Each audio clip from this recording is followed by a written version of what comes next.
Chris Duffin. I'm sitting down with Bryce Lewis, the owner of TSAStrengthathlete.com. Yep. I get everything right there? Oh yeah, we're good. All right. So, Bryce and I have been following each other's work for a number of years. So Bryce has put out a lot of components on mobility. I do a lot of stability and movement-based stuff. And we're both involved on the programming aspect as well. We've both spent a lot of time, and I enjoy, actually the last few days we've got to talk quite a bit, which has been great, not just looking at each other's work, because as everybody knows, I really enjoy people that put thought behind what they're doing. We don't all have the answers. We're all trying to figure this stuff out. And the more minds you can put on it, and the more people you can kind of touch base with and go, what's worked for you, what hasn't? And for me, we talked about this over breakfast. To me, I really only reach out to also people that they've got to be successful as a strength athlete. Mm-hmm. They've got to be successful at training people. Right. And they've got to also be a thinker, and be, actually look at research, understand, a little bit beyond just, hey, I'm going to go in the gym and be a meathead. Yeah. And I can tell other people how to be a meathead. So, yeah, exactly. So those are three aspects that are really important for me to, say, hey, I want to sit down and talk to this person and share some content. And so anyway, we were going to talk a little bit about some training stuff. Let's speed work. Yeah, so we were briefly talking about speed work and, the idea of as far as, quote unquote speed work goes, what are we actually accomplishing? Do we have any differences at all? And just, kind of open up the conversation about it. Yeah, and I've spoken a lot to heavy speed work. I've been a big proponent of not actually doing traditional speed work where it's this, although I am doing it right now, and we'll talk about that here in a minute. Yeah. But I think we should be practicing what we're doing on the platform with that first, second, third attempts. And we really want to be dialing in that component of when everything has to be set up perfectly. Yeah. So you've got to have enough weight on there to go, okay, I'm getting this shit together. I got to think about all my cues. I've got to have perfect technique, perfect form. And, we don't lift that fast. We're not explosive athletes, Sure. but we want to, so I've been a big proponent with mine. I call it heavy speed work, but really it's just my maximal effort work. Yeah. But I don't push it all the way to failure. Yeah, so what would you define that as? If you had to put an intensity to it, 70%, 75%? It's pretty heavy. So I refer to it as, it's probably over 90%. Okay. But it's what would be an opener. Yeah. Essentially. What does your opener look like? Because Mm-hmm. your opener should be, you can't walk up to your opener and just go, right? Yeah. It's heavy enough to go, I got to have my shit together, but you should be able to nail it any day of the week, and you should be able to triple it. Yeah, exactly. So what do? I double it. Uh-huh.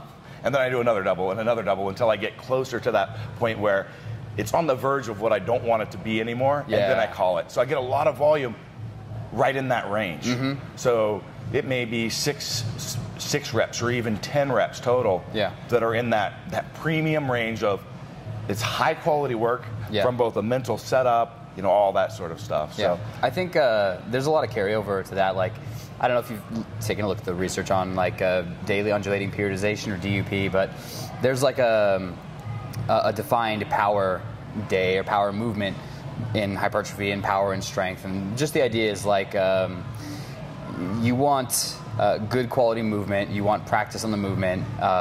The load should be heavy enough that it challenges you to maintain good technique as well. So that, it's a little bit lower intensity and kind of serves as active recovery in between heavier hypertrophy and heavier strength work as well.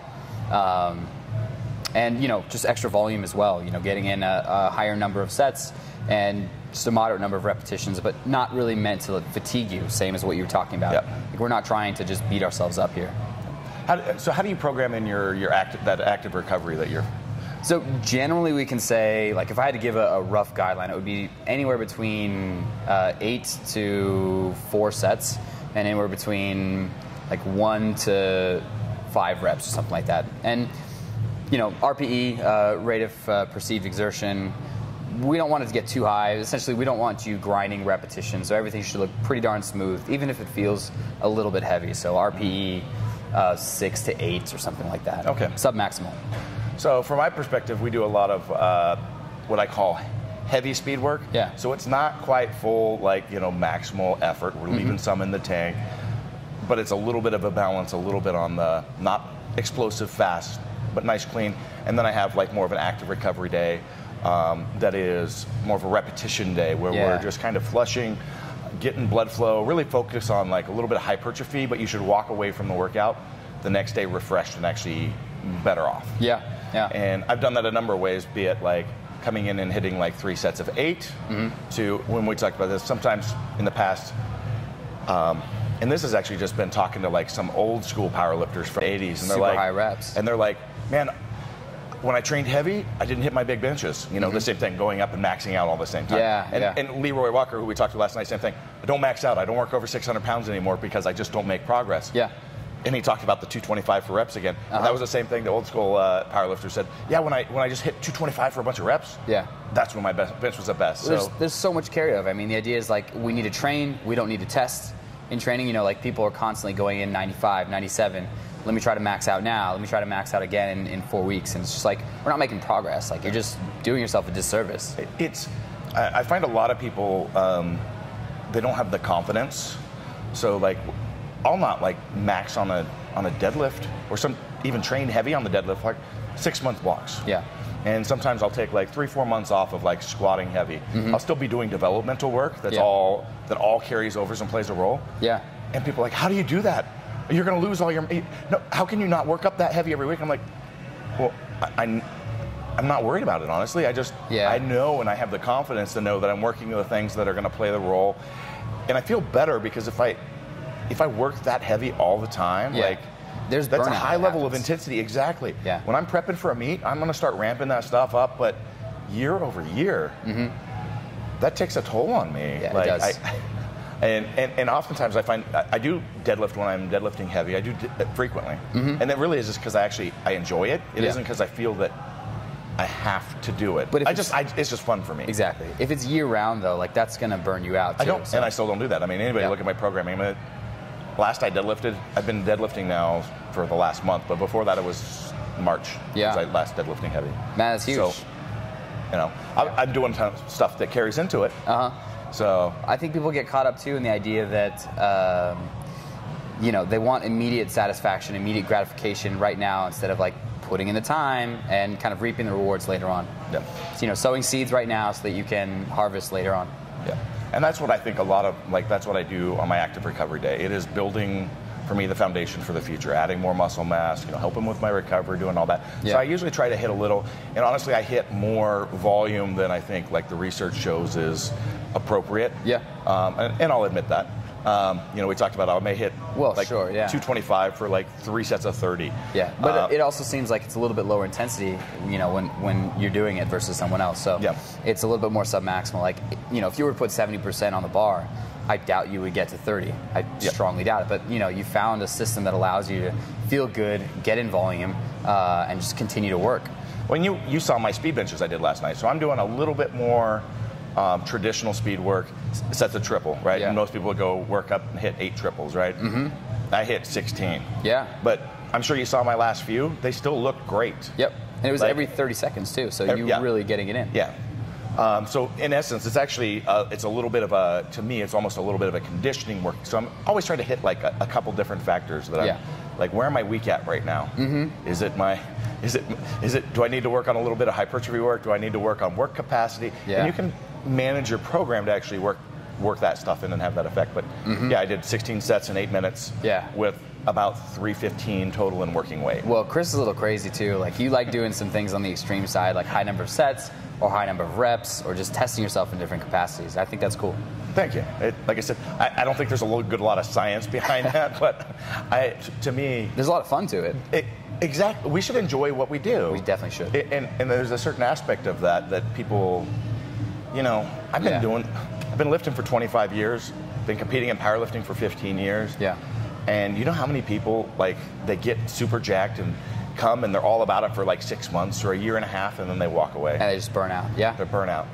And you've got to have that piece of, I love doing this and this is fun. And so yeah. So we build in weeks every now and then, at least as far as, you know, the way that I program. Like, we build in weeks every now and then of just, what do you want to do? Like, what makes you excited to go in the gym and just have fun? Like, do you want to play around with Olympic weightlifting? Do you want to just train like a bro and just, do all machines? Or, do you want to max out your, barbell row? Just whatever you feel like having fun, go in, do it. If you feel refreshed, and then let's get back into things. Yeah. But, on that aspect, with my personal programming, like, I do a lot of weird things as a test on myself. And to validate, like, kind of my thought process and other things. That, like, what you see me doing isn't what I'm using for my clients. Because I would rather test on myself for 6 months and go, this works, or it doesn't work, I'm not doing it anymore, than actually take somebody that's paying money and going, well, we're going to experiment with you, instead of doing what I know is tried, true, and proven. And so I've had that conversation with my own coach before, about like the difference between being a coach and being an athlete too, and kind of how you separate that line. And some of the best coaches are not the best athletes just because they've tried so many things on themselves, but they have this background of immense knowledge of all these things they've tried, and they know how it works for an athlete, and so they're able to, be better with programming for athletes. Yep. I mean, like right now, getting back to traditional speed work, I've found for myself it's very effective to have a mixture of that heavy speed work mixed with an active recovery kind of volume-ish day, just what we talked about. Is pretty effective, and then the rest of the program needs to match that as well, and we manage it in 4-week cycles where we're modulating intensity and volume, and I mean all the basic stuff, right? And the other thing is like to think of these ideas not as an idea in itself, but as part of a larger system. And I think that's part of it. And but right now, I'm looking at stuff, so I've been spending a lot of time. If you look at my channel, I've got interviews with some of the best benchers out there. I'm trying to glean knowledge and look at what's similar, and like one of the things is, Eric and Ryan have several similarities in their training program, so I'm trying to mimic some of that. But at the same time, like I still think that a way a lot of people do like the traditional speed work is wrong. It just doesn't carry over to heavy work. It is sloppy. It is not the precise, clean movement. Like, watch, if you ever have the chance, you need to watch like Ryan Kennelly bench 135 pounds. It is the most set up, intense, like it is maximal work. It's like if you go, oh, there's 185 pounds on the bar. He's like, Ryan, 600-700 pound raw bencher, 1,000+ pounds. He's like, dude, that's too much weight. We need to no break that. I need at least just down a plate, maybe even less. And he'll set that thing up, and it'll be just extremely precise, but explosive. But clean and controlled. And a lot of people I see miss that with their speed work, and it's just like boom, boom, boom. The way it's so light, you just feel like you just throw it around everywhere. You're just throwing it around. And how does that translate? It doesn't. I mean, we really need to practice like the technique, especially for raw powerlifting. Like one of the big things is you've got to be good at moving the barbell. Like it's easy to compare powerlifting to other individual skill sports like a discus throw or something where it's highly technical, something you repeat over and over again. Like you have to be that good at it, and you also have to be strong as hell, but there's a strong technical element, so you need to practice. Exactly. I'm a huge proponent of that. You have to ingrain those patterns over and over to perfection, and we have to make good quality movement, and then we load it. It's very basic, and even the best people out there, they do all the right things, and they may not even know it. But if you teach them how to actually even cue it and bring awareness to it, they will improve. So there's no reason for anyone not to practice. Like people come to me all the time, oh, well, you got this down, you got the brace, you don't have to worry about it. I'm like, dude, I have to practice that stuff all the time. Because I want to be the best. I won't make no bones about it. I want to be the best, so I'm going to do the work. And, some people just, they kind of take it for granted that they're already strong, so it's like, well, I don't have to go back and change other things. Well, it's like, no, you'd be even better if you focus on those things. Absolutely. Any other nuggets on kind of training or speed aspect that? No, one of the things I was thinking about just briefly was like, I think people can get caught up in the idea that someone who's really strong or really good at a lift or something like that, like they may have things that work for them, but it's very hard for us to figure out, especially when you're asking someone what things they say are working for them and what's actually working for them. Or why it's working. Why it's working for them, So it's tough to kind of parse between the lines. And what I think you're doing is good, and it's trying to find the commonalities between things instead of just finding person A who has a phenomenal, bench press or something and saying, what he does is the way to go. But it's finding out, hey, what are we seeing common in all these different approaches that's really driving? Even those commonalities, you still have to look at the system. Yeah. Like the overall arching, like how are they putting it all together? Because you go, oh, the one secret exercise, right? Everyone wants the secret Everybody exercise. wants the secret exercise. But you have to look at, like, why are they doing it? When are they doing it? How does that fit the overall scope of what's going on, and understand why that is before you can just jump and say, let's implement this. Yeah. That one secret tip that's going to get me that 600-pound bench. No gurus, no one secrets. Exactly. So I think that's a point people miss a lot of times is the systems nature and really understanding that. And I see that also a lot with what I call scope creep. Like I try to keep some real simple parameters around people's training. I mean, I train for long periods of time, but at the same time, I don't just randomly do a bunch of stuff. Yeah. And I see, like, I'll write an article, right? And you'll write an article, and Lane Norton will write an article, and somebody goes and reads all these, and we've all got these pieces, and they just make it additive. And next thing you know, they've got 8 to 10 exercises that they feel they have to do. Yeah. And now they're wasting energy not putting together and actually not sparsing it down to actually make them think about, what is it I need to focus on to be better? Yeah. Why am I doing this stuff? Why am I wasting energy on these other pieces? Because everything should have a goal and an output. Yeah. And you should be able to test it. So we've all been that young athlete that looked at what all these idols that we had were doing, and we just wanted to do it all. Like I've been there too, and brought it up to my coach. As a coach, by the way, I think it's still a good idea to have a coach so you can have a third person perspective on what you're doing. But it's just fun to bounce ideas off and just realize, like, we've all been there as like just trying to put it all together. Yep. And it takes time and practice to get better. Well, and you got to think. I mean, like in the mobility movement stuff, right? When you work with somebody, typically you want to actually test beforehand and see what their limitations or issues are. Right. And then you do some guesswork, right? And we work through some different stuff. Yeah. And then we retest. And you want to do the same thing with your programming, right? You want to, is this making sense? Am I accomplishing what I want to accomplish? Yeah, that's a great idea. I mean, like, the first training cycle that you start with a brand new person may not be the perfect one, but you get to the end of it and you figure out, okay, well, what worked for them? What pieces can we kind of glean away? Okay, let's add these few more, and just get to know them better and better and find that system that works for them. Yep. And everybody is there is definitely individualism. I mean, using a coach to help guide you is really useful. Yeah. But over the years, you really need to try to figure out, like, what is it? How do you respond best to different inputs? Yeah.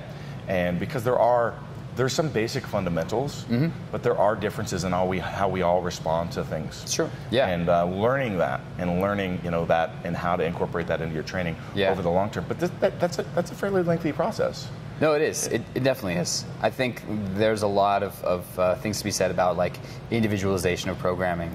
Yep. That not only like how you respond to intensity. Like, I have some female athletes that can handle 10 sets of 3 at 95%. Like, I would die if I were to try to do that in the gym. Yep. So there's differences in intensity and amount of volume they can handle, but also, like, I may need grip work in my training forever, and that's just maybe how I pull best. And some other people may be fine just doing regular pulls from the ground all the time. Yep. And those things you respond to also change over time. Sure, absolutely. Like how I responded 10 years ago was different than how I respond now, which is, again, another reason to test. Like you said, the crazy things that I do occasionally in my programming. Yeah. There's actually reason behind a few of those things, because you'll see that I only do it like once every 6 months or once a year. I'll do this random thing. Yeah. And for me, I know I did that 5 years ago. I did that 10 years ago. And how much better am I now, or what's changed? Yep. And how did I feel afterwards? Yeah. What my glutes just shot. Am I, is my lumbar taking a strain? All these little things. What's happening? So one of I think the keys and what's underneath the message that he's saying is that you have to be a scientist a little bit, and that you have to be okay with testing on yourself and evaluating what's happening, and then making actionable changes afterwards as a result. Absolutely. Plan, do, check, act, right? Yeah. Basic principles. I think that might be a good way to wrap that up for the interview. So, Bryce, Yeah. I've really enjoyed the last few days getting to do some training with you, and talk shop over training and over food, and it's been a great time, and I'm really glad that we could share a little of our thoughts with. Yeah, thanks so much. So, all right, thank you. Right.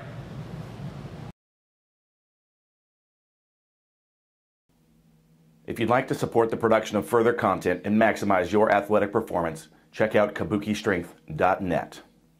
Our goal is to provide you with the tools and the methods to maximize your performance. There's constantly adding new products to our site, so please check it out. All that's left is for you to bring the attitude.